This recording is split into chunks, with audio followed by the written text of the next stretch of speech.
Bonjour à tous, et aujourd'hui, petite découverte avec la double factorielle, donc n, point d'exclamation, point d'exclamation. Qu'est-ce que c'est? Eh bien, n, donc ici, point d'exclamation, qu'on lit double factoriel. N, eh bien, c'est le produit de tous les entiers de 1 à n qui ont même parité que n. La double factorielle de 8, ça donne quoi? Donc, le produit de tous les entiers dans n qui ont même parité que n, serait donc 2 fois 4 fois 6 fois 8. Si je prends la double factorielle de 7, j'aurai donc 1 fois 3 fois 5 fois 7.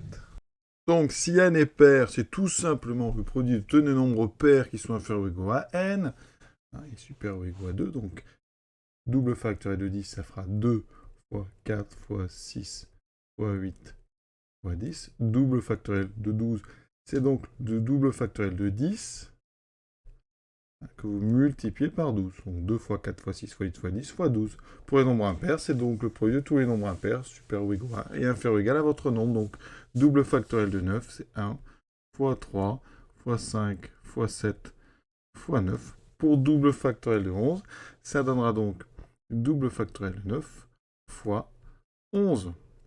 Donc, ça fait 1 fois 3 fois 5 fois 7 fois 9 fois 11.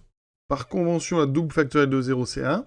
Et la double factorielle de n, on peut le définir par une récurrence. Ça vaut 1, donc si n égale 0, 1. Et si n est supérieur ou égal à 2, ça vaudra la double factorielle de n-2 fois n. Ça fait partie des notations qu'on utilise assez peu. Et surtout, il ne faut pas confondre, par exemple, la double factorielle de 6, qui vaut donc 2 fois 4 fois 6, c'est-à-dire 8 fois 6, 48, avec le factoriel 6 factoriel, c'est-à-dire qu'il y a une parenthèse. Donc, on calcule d'abord 6 factoriel, ou factoriel 6, qui vaut donc 1 fois 2 fois 3 fois 4 fois 5 fois 6, qui donne un grand nombre déjà, et ensuite on prend un deuxième factoriel. Donc ça donne un très très grand nombre, alors que la double factorielle de 6, vous voyez, c'est juste 2 fois 4 fois 6, c'est un petit nombre, on va dire, en comparaison de 6 factoriel factoriel.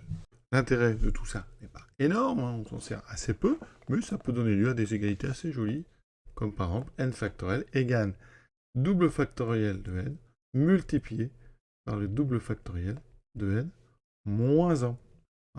Et une autre, c'est que le double factoriel de 2n, eh bien c'est 2 puissance n fois n factoriel. Ça sert ça. Ça apparaît dans quelques exercices. Voilà, donc c'était juste un petit peu de culture et de curiosité que je vous proposais aujourd'hui. À bientôt.